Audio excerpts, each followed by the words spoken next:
Welcome, Computer Science 2A, to another lecture, lecture 10, where we're going to have a look at generics. So with generics, what we are looking at is working with something that is similar to working with templates in C++. So if we look at generic and generic programming, it's a programming paradigm. So it's something that works well with programming, certain way of programming that allows us to write reusable software. So with C++, you use something called STL, or the Standard Template Library, where you had a lot of generic programming concepts in there. You had a lot of generic classes in there. With those generic classes, you had a way that you could store information of a certain type, or a different type, or another type, but the actual implementation of the class was always the same. Vector was one example of that. You also wrote your own generic things using templates as well. And with Java, we're going to do exactly the same. We have a way to work with generics as well, or templates. So what is generics? What is a generic template? That's what we're going to have a look at. The idea behind generics is that we write code once. We write either a complex algorithm or a complex data structure, and we only need to write it once in order to store many different types inside of it. Question? Not sharing the screen? Okay, let's just go back.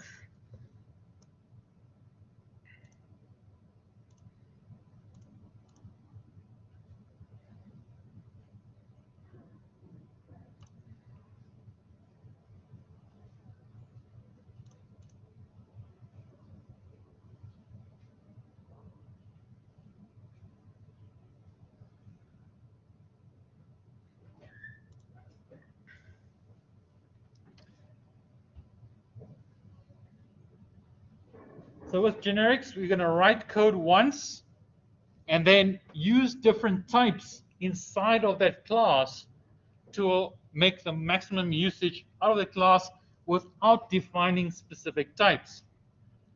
Let's look at an example. Let's say we're working with an array, which we have been doing so far. If you look at the tutorial project that we're doing with education, we had a lot of arrays, either with modules or with students or with lecturers. We had a lot of arrays we had to work with. In your practicals, you have an array of exoplanets. Now, anytime you had to do something with that array, you usually had to resize the array because it got too small. In the future, you might need to sort that array. You might need to search that array. Now, all of this functionality can be provided in a generic way. Searching an array of students is exactly the same way you would search an array of exoplanets. Sorting an array of modules would be exactly the same as sorting an array of lecturers.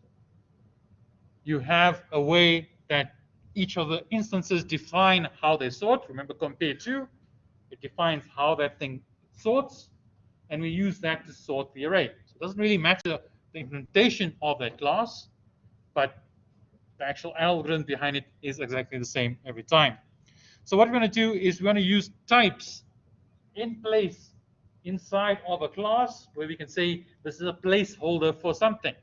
Could be a placeholder for student, could be a placeholder for module, could be a placeholder for exoplanet, could be a placeholder for anything. We have seen generics already. When we looked at event handlers in GUI interfaces, we had action event, and we created a GUI handler. We saw it had these angle brackets, and it had action event inside of it. And if we look at the handle method handles something of type action event. When we looked at the mouse event,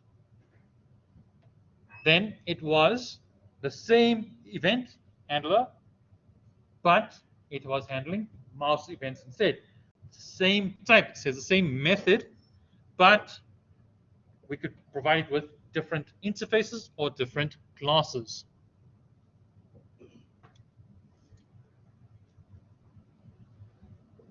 So with arrays, you can have a list-like interface in the sense of how we interact with this class in something called an array list. So an array list is something that acts like an array, but also like a list.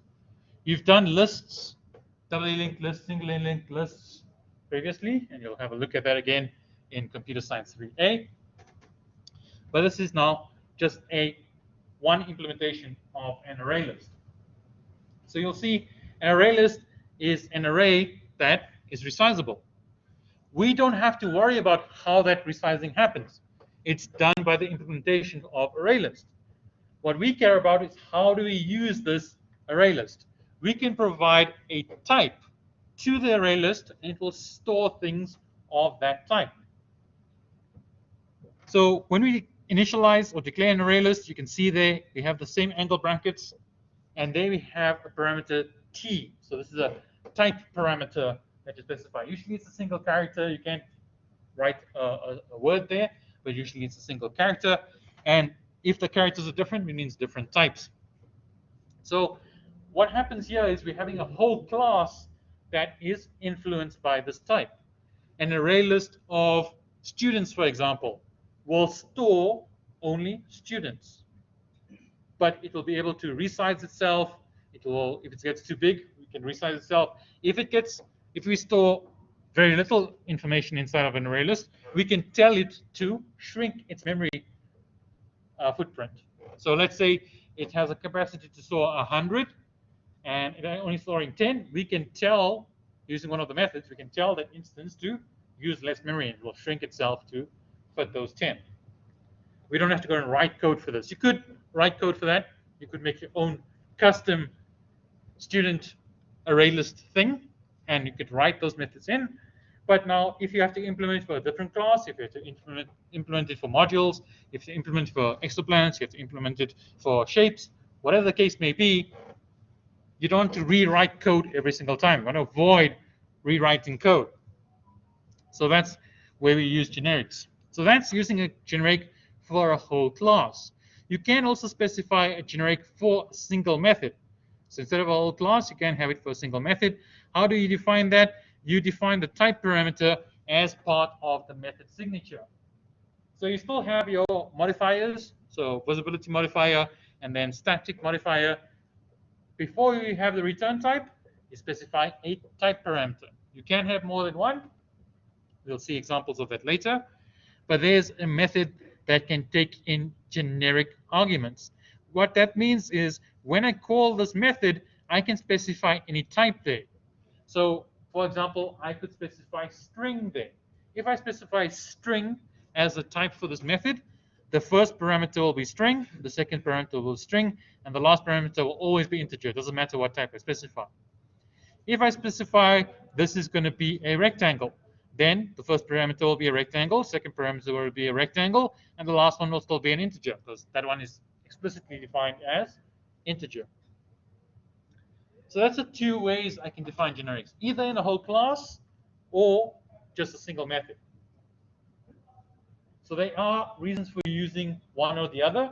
If we're just providing a small piece of functionality in an already defined class, usually we'll just do it with a generic method.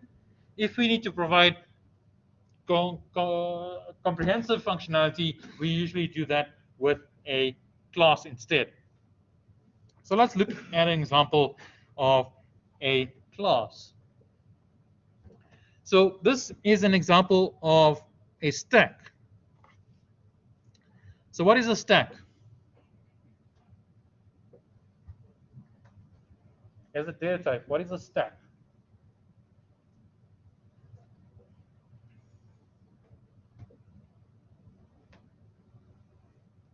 No one?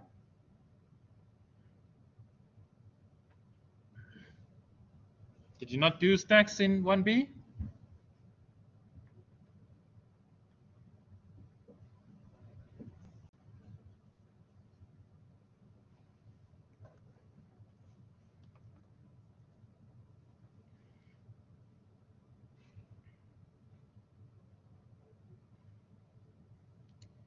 Okay, so sort of a right answer on Blackboard.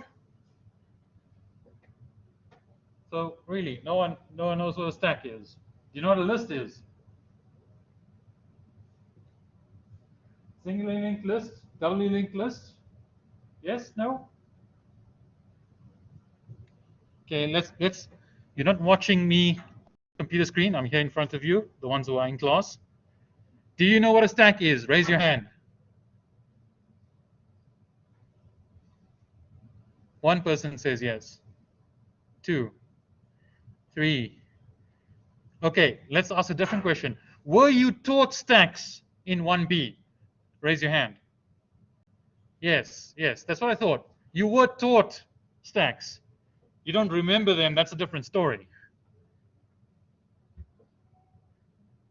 What you learned last year is still important. What you learned this year is important for next year. It's not that, oh, it doesn't matter, you can press the reset button here, clear your memory. You have to remember, if you have friends that are in third year, go and ask them how their first 3 practicals went. They didn't know anything about generics. First 3 practicals were all generics. 20% of the class passed. Why? Because they forgot. So you should know stacks. Easiest way I can describe a stack to you is if you have a stack of plates. If you have a stack of plates, where can I take a plate very easily? Off the top. Taking it from the middle, I have to lift all the plates up, I have to put them all back. Very difficult. But easy from the top. So a stack operates the same way. I can put something onto the top, that's called pushing onto the stack. I can take something off the top of the stack, that's popping off the stack. So push onto the stack, pop it off. And there's also another method that you might implement, something called peek. It's look at the top of the stack. Not moving it around, just looking at what's there. So this stack here is a class we're creating. But we're not going to say that we're only creating a stack for integers, or a stack for strings, or a stack for doubles, or a stack for students, or a stack for whatever. We're going to create a generic stack. Whoever wants to use this implementation of a stack can pass whatever reference type they want. Note what I said there, reference type. So that's something that's going to be very important. So to implement this stack, I'm actually using an array list. Because if you think about a stack of plates, it's an array of plates. Bottom plate will be index 0, next plate will 1, 2, etc. And that's how we'll use it. Now, obviously, in an array, we can't go to any element in there, but we're going to force whoever's going to use this class to only work with the top of the stack. So there's a couple of things here. We can get the size of the stack, which is this, the list size. We can check if the stack is empty by checking if our list is empty. We can push something onto the stack. How do we push something onto the stack? We just add it to an array. Simple. If you want to get something out of the array, we get that element out, because the method here called pop, which takes the topmost element off of the stack, it returns it as a parameter. So we get that element out of the array, and then we remove it from the array. Now, anyway, in this class, did you see integers or strings or student or anything else? Did you see any reference types? Only thing you see is your type parameter, t. So when the person who's using this class passes a parameter of string, anytime you see t, you replace it with string. So this is a generic stack for strings. It's an array list for strings. This returns a string, pushes, takes parameter of string. This pop returns a parameter of type string. This parameter here, this local variable will also be string. That's what will happen when we use the code at the end. Could be that we pass other things inside, and it will replace those things as need be. There was a question?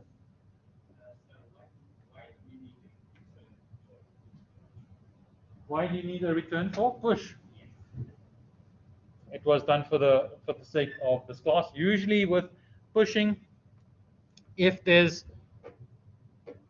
more complex logic that can go there, and usually if there's an issue pushing onto the stack, maybe it's limited in size, you can get back the element, or it'll return the element that was on the top of the stack that it replaces. So this is just, it might be used further down the line in another implementation.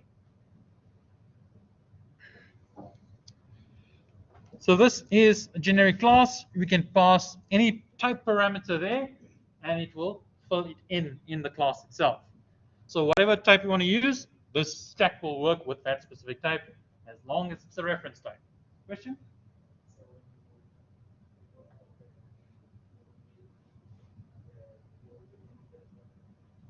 Yeah, so popping only removes the top element, because the way we work with the stack, you can only take off the top of the stack. Not in the way a stack works. No, you can't specify what element you want in a stack. You only work with the top.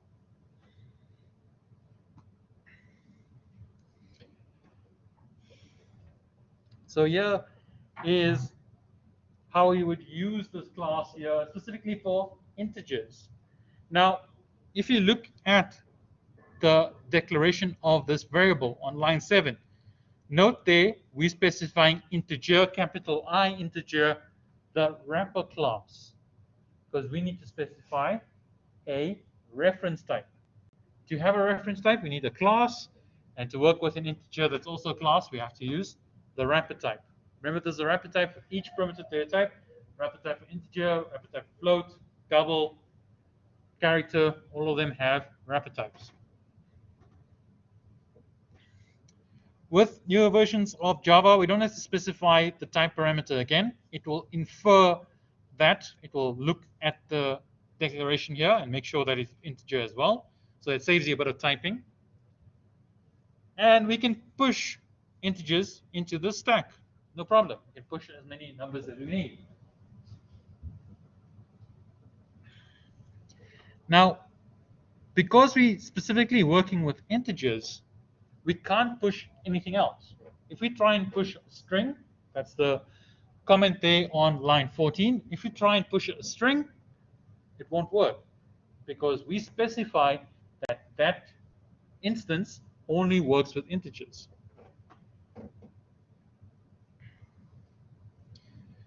And then there's some other things going in here. You can check the size, and you can keep on popping into this variable, which looks like I forgot to initialize that variable outside of the while loop, but then we can print it out at the end there. Now this is an example of generic methods. So with generic methods, we specify a method that takes a type parameter, not the whole class. If you look at the class, it doesn't have a type parameter specified next to it. But if you look at the method itself, it does have a type parameter specified. So here we have a type parameter specified, and the way we're using that is first inside of the parameter list. Parameter is an array of that specific type. And then we do a for each loop where we iterate over that list, and we get the type out, and we just print that each on its own. Now this is a very simplified example just to show you how to do generic methods. Obviously, you wouldn't do something like this for just printing out information. You might do more interesting computations inside of a method like that. Now, if we want to use this print, we have to call that method with the correct type parameter. So this syntax will look a bit weird, but it follows how we declare it. So this is a static method. You can see it's static, so it belongs to the class, not to an instance. So we call it with the name of the class dot, and then we need to specify the type parameter, because before our return type, before our print, the name of the method, we have to specify a type parameter. So here we specify a type parameter first, then we have print, and then we can pass it a list that conforms to that type. So if we're saying that this print takes in integers, we have to take in an array that has integers. And that's what we have here. We have an array that has integers. If we wanted to work with strings, we have to specify again name of the class dot, because it's a static method. Then we have the type parameter string. So this says this print works with string. And then there we have an array of strings, and that will work for that implementation. So this is just one single method that's available inside of a class that doesn't use type parameters. So this is one method that has type parameters that's not inside a class that is full of type parameters. If we're doing a whole class, we put it at the beginning with the class definition, with the name of the class. We have a type parameter there. You can have more than one type parameter. You can have the T, U, V, W, however many you want. Each one of those will be a different type. There are classes in the Java language that's provided by the Java JDK that works with multiple types. Things like maps, whether that's hash maps or tree maps, maps work with key values. Dictionaries work with key values. So those will be two type parameters. You can have a type for the key, and you can have a type for the value. There was a question?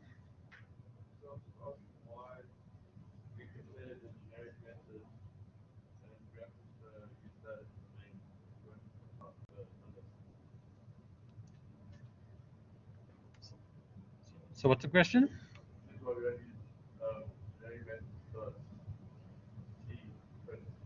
Yeah.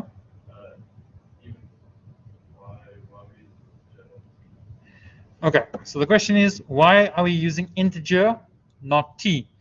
T is a placeholder for what type this will be when this method is called.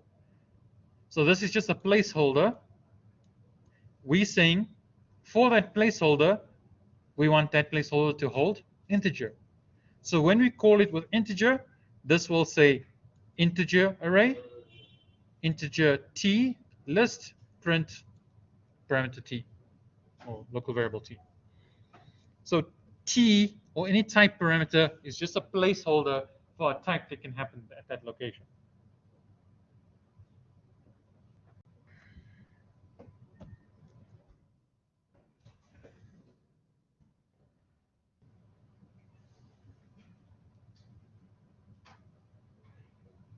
Now, something happens when we compile our code. When we compile our code, we don't compile a type class. We don't compile a class that has placeholders. We compile the specific type that was specified. So in the case of this main method that we have here, where we have a generic stack that takes in an integer, when we compile this, if we look at the compiled classes that we get back, you will see that we'll have a class file that has generic stack integer. We won't have a generic stack with no type parameter. It will only be generic stack of integer. And the reason why this happens is because of something called type erasure. When we compile a class that has type parameters, wherever that class is used, whenever an instance is created, the compiler will replace it in that class, just like you wrote the string or integer or whatever, and then it will compile that class. That's type erasure. If we don't specify a type, let's say we create an array list, but we leave out the angle brackets, which you can do. You can leave out the type. For any type parameter, you can leave out the type. By default, it goes to the only thing it knows, and that is object. Object is a reference type that everything in Java knows about. It's an ancestor class. Everything extends object. So if you don't specify a type parameter, by default, it's object. So when we compile, it replaces all type parameters with something called bounded types. Bounded types basically says what type parameter can fit there. And we'll look at bounded and unbounded types in the next section. If there's an issue with casting, compiler will try first to do that automatically. So it will put typecasts, if need be, into the class that uses type parameters. And then the last one is very interesting. It creates bridge methods. So this is by the compiler. You don't even have to know this is happening for it to work. It will do extra things to make sure that your polymorphism still works.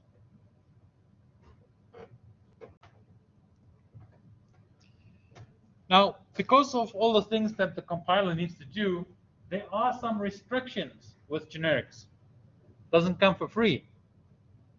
One thing you cannot do is create an instance of a generic type. So if I have a type parameter t, I cannot create a new instance of t. Why? Why can't I create a new instance of t?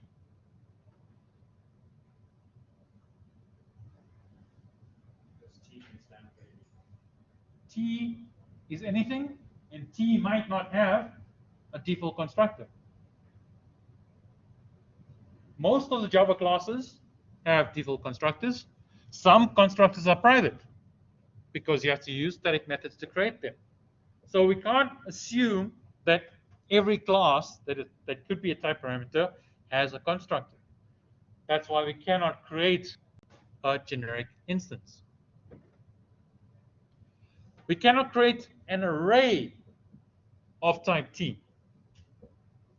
The reason why we can't create an array of type T, we don't know how big T will be in memory. When you create an array, an area of memory is portioned out for that variable.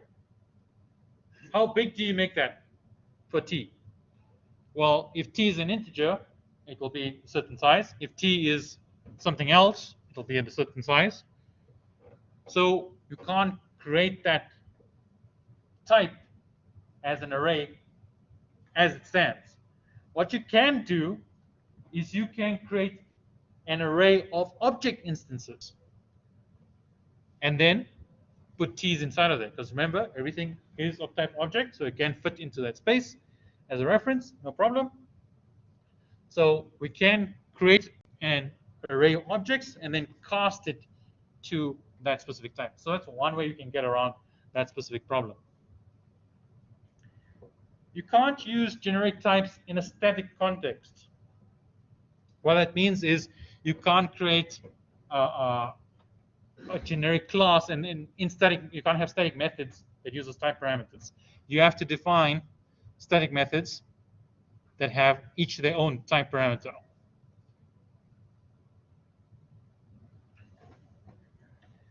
Another very important one, when we're working with exceptions, exceptions cannot be generic. Reason for this, exceptions are used in exception handling. We need to roll back the stack. We need to work with creating the exception object and trying to cater for all the different types that go inside of exception doesn't make sense. So it has to be a normal class, not a generic class when you work with exceptions. Can you have a generic method within an interface? Yes. Event handler is an interface that has a generic method because it's a generic interface.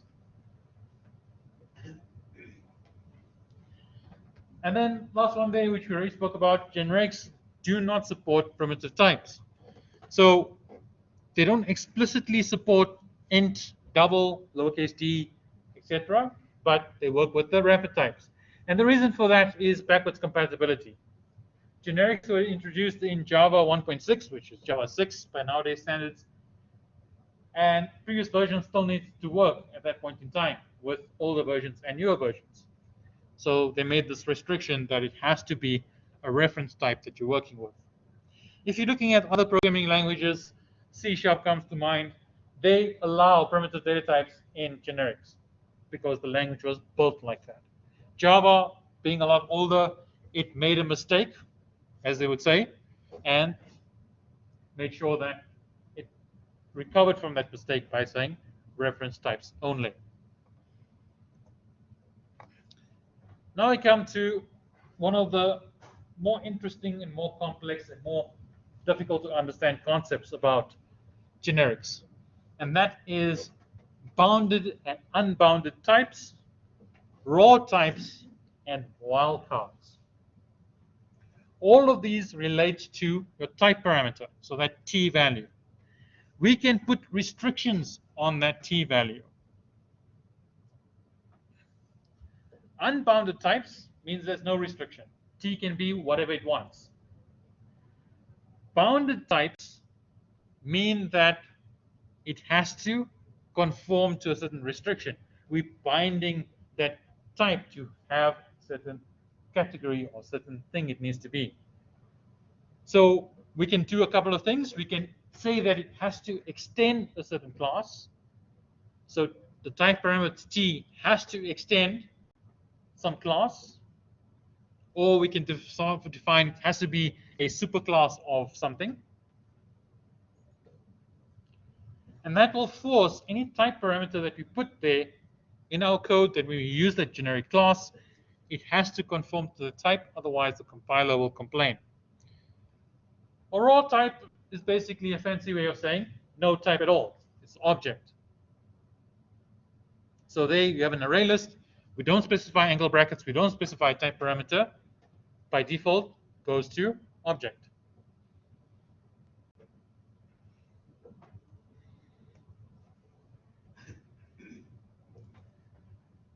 So wildcards, how we usually specify something that belongs to a specific hierarchy.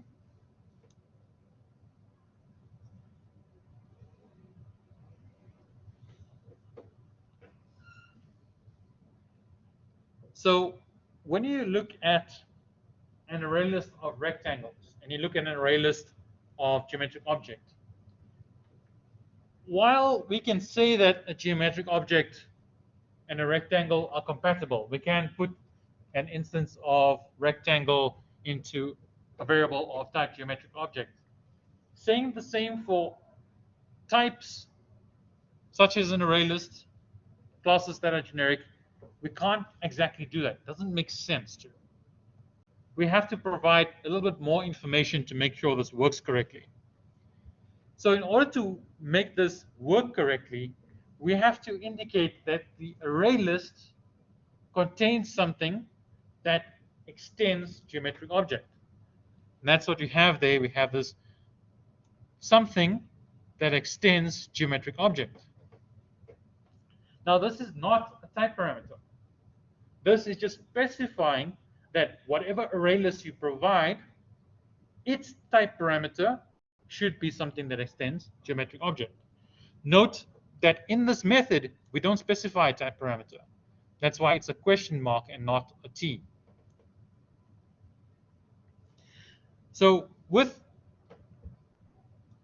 the bounding of our type parameters, so either in the wildcard format or inside of the type parameter format, there's three. Unbounded we already spoke about.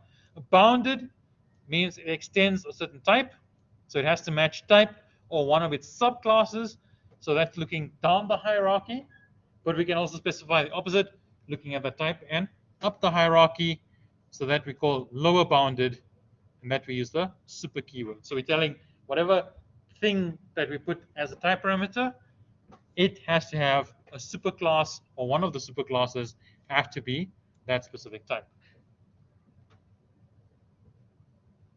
So if we have to look at another example with something in a hierarchy, if we look at student and person, if we have an array list that could store either students or lecturers, because remember both of those are a subclass of person, we would write the array list as array list wildcard extends person, because it could store either type.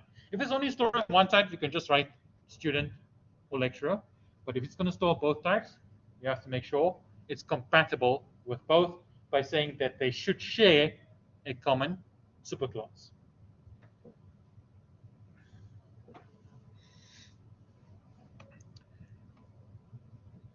Okay, so that's the end of generics. So with generics, we've already started working with them in GUI interfaces. We saw them with event handlers, either the click handlers or the mouse events. They're also there with keyboard events. We will be seeing them in the future again when we start looking at design patterns. So when you come back after recess, there is 1 week, and then you write your practical semester test. This year it's going to be a bit different in terms of your practical semester tests. Firstly, because there will be 2 sessions, because there's not enough venues on campus. Tuesday session and Saturday session, there'll be a booking for that. If you don't book, you don't write, so make sure you book. And the format will be a bit different, but that Mrs. Tungu will let you know next term. Okay, so I think I'm going to end off there. If you have any questions, I'll be at the front. Otherwise, I'll see you in the practical lecture tomorrow.